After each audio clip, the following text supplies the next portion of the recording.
네, 안녕하십니까. 반갑습니다. 저는 대치쿠민학원에서 영어를 담당하고 있는 박희삼 선생님입니다. 네, 짧은 시간 이제 중앙고 1학년 이번 중간고사 관련해서 분석 해드리도록 할 텐데요.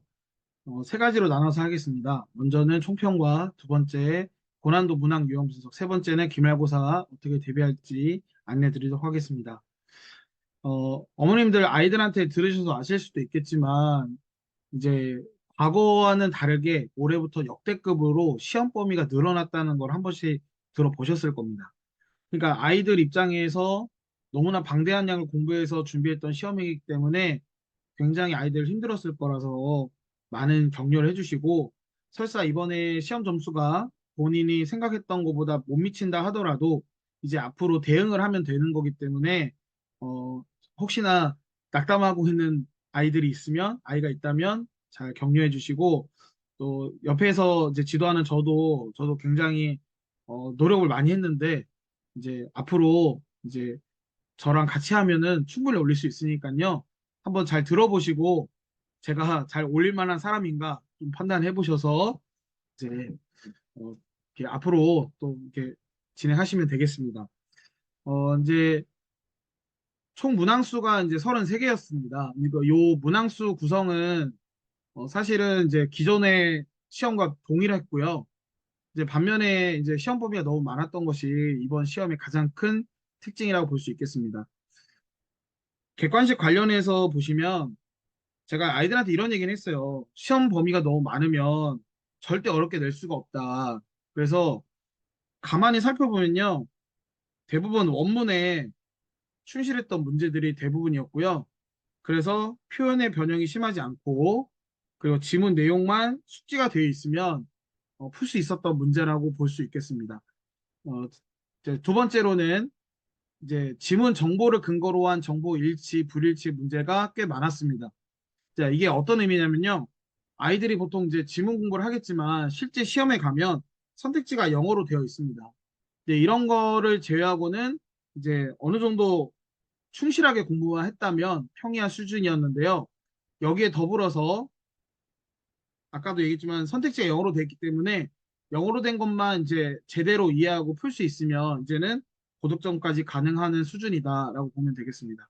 그래서 시험 범위는 많았지만 문항 자체 난이도는 높지 않았거든요. 근데 이제 학생 입장에서 내가 이 많은 거를 외워서 이제 시험장에 갔으면 되게 안정적으로 풀 수 있는데 그러지 않고 어디에서 어떤 지문이 나올지 아이들이 그거를 예측할 수가 없잖아요. 그러다 보니까 시험장에서는 좀 긴장할 수도 있다. 그러기 때문에 내가 물론 공부했던 거지만 문제를 풀 때만큼은 기억이 안 날 수도 있다라고 생각이 들면 그러면 아이들 입장에서는 좀 어려웠던 문제이기도 했었습니다.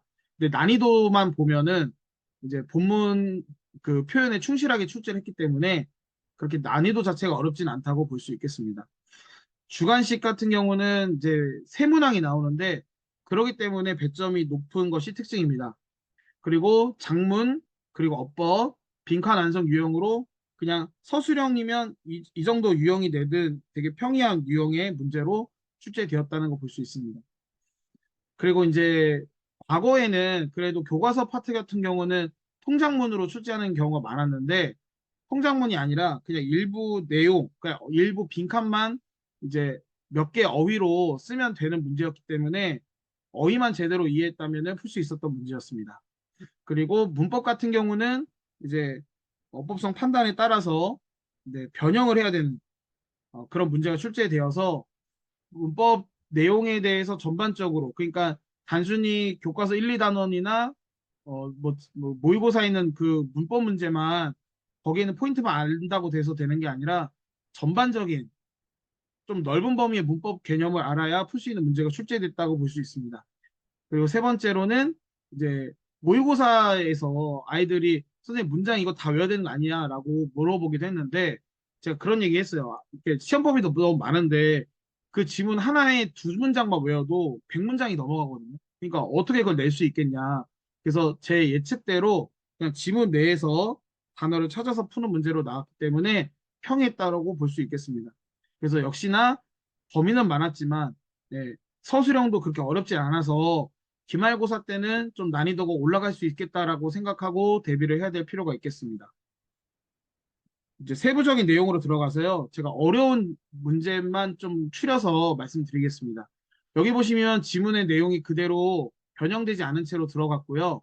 그러기에 지문 내용, 그러니까 지문에 있는 이 단어를 그냥 막 우리 중학교 때 외웠듯이 막 달달달 외운다고 해서 이걸 풀 수 있느냐? 그게 절대 아닙니다. 자, 선택지를 보시면 이 선택지들이 교과서에도 나오지 않고 아이들도 학교에서 배우지 않는 그런 속담들이었습니다. 여기서 이제 어떻게 생각을 해야 되는 거거든요. 그래서 제가 충항고 문제 같은 경우는 교훈이나 또 속담 이제 연계해서 나올 수 있다고 했기 때문에 물론 이 그대로는 아니었지만 그래도 유형을 풀어본 적이 있어서 지금 본문의 내용은요. 이제 재활용을 통해서 그러니까 재활용이 아니라 재사용을 통해서 환경도 보호하고 그 지역의 장소도 보존한다는 의미로 소위 말하는 일타 이득 있잖아요. 이제 그런 내용이었는데 보시면 알겠지만 네. 두 가지 피유로를 충족시킨다. 하나의 행동을 가지고. 이게 일타이득에 관련된 내용이었거든요. 그래서 아이들 입장에서 이거를, 그러니까 결국 해석을 했어야 되는데 굉장히 좀 까다롭다고 볼 수도 있겠습니다. 그래서 앞으로 뭐 교과서 문제라든가 좀 교훈이 있는 그런 지문 같은 경우는 관련 속담들도 한번 풀어보는 것이 필요하다고 볼 수 있겠고요. 그리고 이제, 어, 왼쪽에 보시면 이게 지문이거든요. 역시나 변형도 없고 뭐 빈칸도 있지 않습니다. 근데 아이들이 풀어야 되는 문제는 여기 보시면 여기 새롭게 선생님이 만드실 문구에 빈칸에 들어가 단어를 찾는 건데 역시나 이 단어들도 원래 원문에 있는 그 표현 그대로 나온 게 아닙니다. 네, 그래서 아이들 입장에서는 굉장히 까다롭다고 볼 수 있는데 제가 보통 아이들한테 이런 추론형의 문제를 풀 때는 이분법적으로 생각을 많이 하라고 하거든요. 그게 이제 플러스 마이너스 개념인데 지금 보시면 본문의 내용은 일상에서 벗어나라는 얘기입니다. 자, 여기 보면은 ordinary plan이 일상이거든요. 네, 일반적 계획. 일상인데 여기서 벗어나라는 의미이기 때문에 A에 들어갈 단어는 거기서 벗어나라는 의미로 쓰는 것이 맞는데 1번과 4번은 둘 다 유지입니다. 그러니까 이런 식으로 주제와는 좀 반대되는 표현을 이렇게 선생님들이 출제하시거든요. 근데 역시나 이것도 기본적인 어휘가 되면은 쉽지만 이제 소위 말해서 이제 과거 이제 중학교 3학년 때 겨울방학을 그냥 놀았다면은 이제 절대 풀 수 없는 문제죠. 네, 그래서 어휘의 기본기가 필요했던 문제였고요. 그래서 3번과 5번이 이제 벗어나다 이런 의미로 썼고 그랬을 때 이제 B에서 너가 얻을 수 있는 게 뭐냐 했을 때 이제 새로운 에너지거든요. 새로운 에너지인데 왼쪽에 본문을 보시면 네, 이렇게 일상에서 벗어난다 의미가 있었고요. 그리고 다른 에너지와 연결된다. 새로운 에너지와 연결된다고 했거든요. 새로운 거랑 연결된다고 보시면 돼요. 다른 에너지는 뭐 새로운 거를 얻을 수 있는 그런 기회가 이제 새로운 곳에 갔을 때 있게 된다는 건데 지금 이제 3번과 5번의 B를 보시면 얘는 예측이거든요. 예측이라는 게 새로운 건가요? 그게 아니죠. 그죠? 그래서 얘가 안 되니까 정답이 3번 이렇게 되는 겁니다. 그러니까 이게 그냥 단순히 단어의 뜻만 안다고 되는 게 아니라 이게 주제와 같은 방향인지 주제와 반대되는 방향인지 이런 식으로 추론을 할 수 있는 이런 문제들이 나오고 있고 이제 앞으로 이거에 대해서 이제 대비를 해야 될 필요가 있습니다. 이번에 이제 나왔던 이제 주관식 문제 중에 어법 변형이 있습니다. 근데 이제 어머님들 보시면 이게 선택지에 공통점이 하나가 있거든요.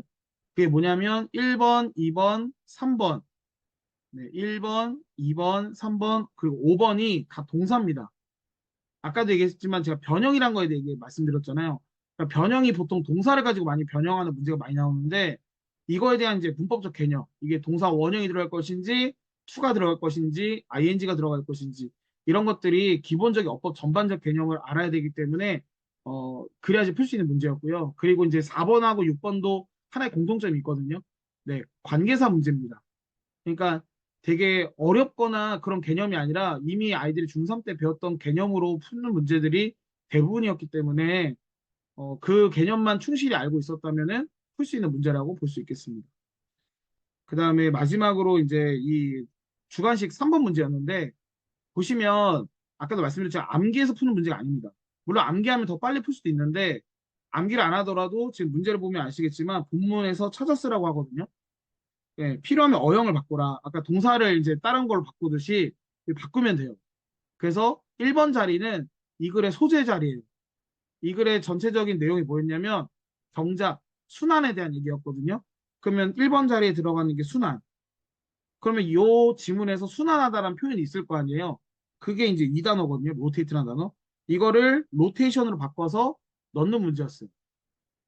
네. 그리고 이제 2번 같은 경우는 보시면 밭이 세 개래요. 밭이 세 개래요. 그러면은 첫 번째 밭이겠죠. 그러면 첫 번째 밭에다가 당근을 기를 수 있다. 그 필드 쓰면 돼요. 여기다. 그러니까 이런 식으로 찾아서 쓰는 문제였기 때문에 이 본문에만 집중 잘했으면 어렵지 않게 푸는 문제였습니다. 네. 그래서 이제 너무 막 그 장문 뭐 막 거기에 암기해서 푸는 문제라기보다는 모의고사는 앞으로 대체적으로 그냥 어형에 바꾸는 문법 문제나 지금처럼 본문에 있는 단어를 활용해서 쓰는 문제가 계속 출제되지 않을까 이렇게 예상이 해봅니다. 이제 세 번째로 이제 기말고사 대비 방안에서 짧게 말씀드리고 마치겠습니다. 먼저는 이제 충원고는 대표적으로 수능 유형, 그러니까 모의고사 그 유형에서 많이 벗어나지 않는 문제로 출제되거든요. 그러니까 결국은 아이들이 수능 유형에 대한 접근법을 알면 수능 유형, 요형별로 문제 있잖아요. 그걸 어떻게 접근할지를 알면 굳이 본문 암기하지 않아도 그 자리에서 독해서 풀 수 있어요. 예를 들면 빈칸 문제 같은 경우는 빈칸에 있는 정보를 먼저 찾아서 빈칸의 단서를 찾아서 그와 관련된 진수를 가지고 푸는 문제들로 이렇게 문제를 풀거든요. 그러니까 그냥 암기가 아니라 수능식 사고력이 있으면 충분히 풀 수 있는 문제라고 생각하시면 되겠습니다. 네, 그렇기 때문에 제가 이제 아이들 학원에서 테스트 보거나 과제들이 대부분 수능 유형으로 된 변형 문제를 줬어요. 네, 그래서 앞으로 계속해서 이제 본문 암기 위주보다는 그 본문을 활용한 다양한 수능 변형 문제들로 수능 유형 변형 문제들로 계속해서 문제 해결 능력을 기를 수 있도록 함께 할 거고요. 그리고 두 번째는 이제 이번에 장문 문제가 안 나왔기 때문에 1학기 기말고사는 장문 문제가 나올 수도 있다라는 거를 생각해 두면서 네, 매주 클리닉 시간 통해서 계속 문장 암기 상태를 점검할 예정입니다. 그러니까 문장 암기를 하면 좋은 게 두 가지가 있는데요. 하나는 이제 해석이 빨라지고요. 아무래도 쓰기 때문에 당연히 역으로 우리말로 바꾸는 것도 빨라지겠죠. 그리고 두 번째는 뭐냐면 그 문장 안에 들어있는 문법 개념을 체화할 수가 있어요. 그래서 이제 이번에 중간고사 끝나고 이제 다음 수업부터 이제 또 기말고사 준비에 들어가는데 이때도 이제 앞으로 이와 이에 맞게끔 이제 지속적인 문장 암기 상태를 점검하겠습니다. 그리고 문장 암기라고 하는 것이 그냥 단순히 단어 배열을 외우는 게 아니라 여기에 반영된 어법 개념들을 확실하게 정리해서 외울 수 있도록 그게 문법에 있어서도 탄탄하게 관련 응용 문제 풀 수 있도록 그렇게 지도할 예정입니다. 이번에 이제 시험 범위가 굉장히 많아서 굉장히 고생했을 거라 생각하거든요. 더군다나 중간고 이번 시험 일정이 월화수목금인데요. 이게 아이들 입장에서 그런 거예요. 주말에는 보통 월요일 날 보는 시험 공부를 하잖아요. 근데 월요일 날 영어였기 때문에 다른 과목이 굉장히 공부하기가 빡셌을 것 같습니다. 네, 그래서 혹시나 이번에 기말고사 다른 과목들, 영어 더불어서 다른 과목이 좀 예상보다 점수가 잘 나오지 않다 하더라도 이번에 경험의 시간이기 때문에 이거를 이제 어떻게 보면은 교훈 삼아서 이제 앞으로 더 좋은 성과를 낼 수 있도록 저나 이제 학원에서 많이 관심 갖고 지도를 하고 있고요. 혹시나 이 영상 보시고 궁금하신 점이나 혹은 더 이제 분석이 더 필요하신 부분이 있다면 문의 주시면 제가 성심성의껏 전화로 안내해 드리도록 하겠습니다. 이 긴 시간 동안에 잘 들어주셔서 감사합니다.